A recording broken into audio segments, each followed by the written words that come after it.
Prater for their rendering of this from Heschel's words.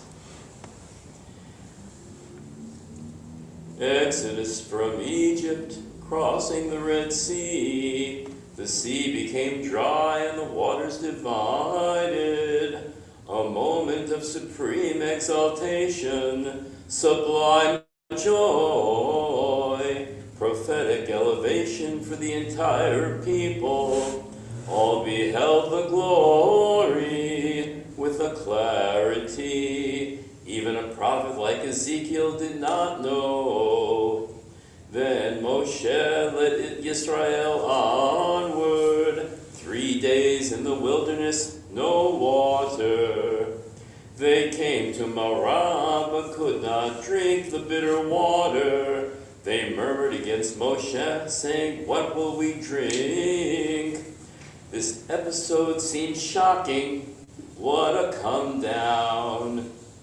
Only 3 days earlier, they reached the highest peak of prophetic spiritual exaltation. Now they complain about a prosaic, unspiritual item, water. The Negroes of America behave like them.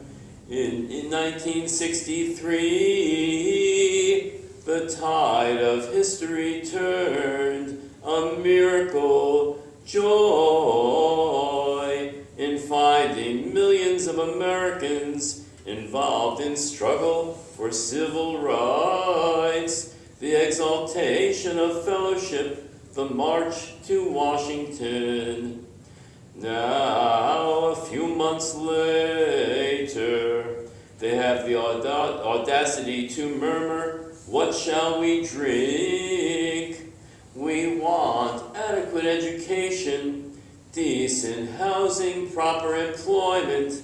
How ordinary, how unpoetic, how annoying. Life could be so pleasant. The Beatles just paid us a visit. AT&T is about to split its stock. Dividends are higher than ever. Castro is quiet. Russia buys grain from us. Only Negroes continue to disturb us. What shall we drink? We are ready to applaud dramatic struggle once a year in Washington.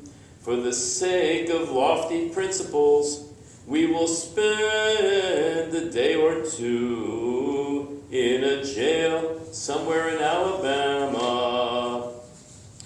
But to the Hebrew prophet, no subject is as worthy of consideration as the plight of humanity. Indeed, God's own self is described as reflecting over the plight of people. Rather than contemplating eternal ideas, God's mind is preoccupied with concrete actualities, not timeless issues of thought.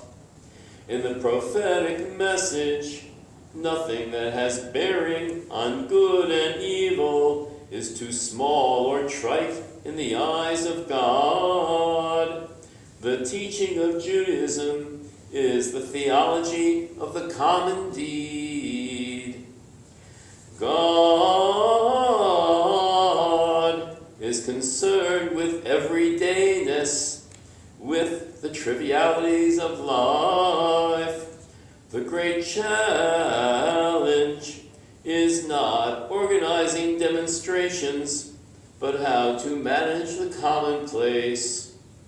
The concern of the prophet is not the mysteries of heaven, the glories of eternity, but the blights of society, the affairs of the marketplace.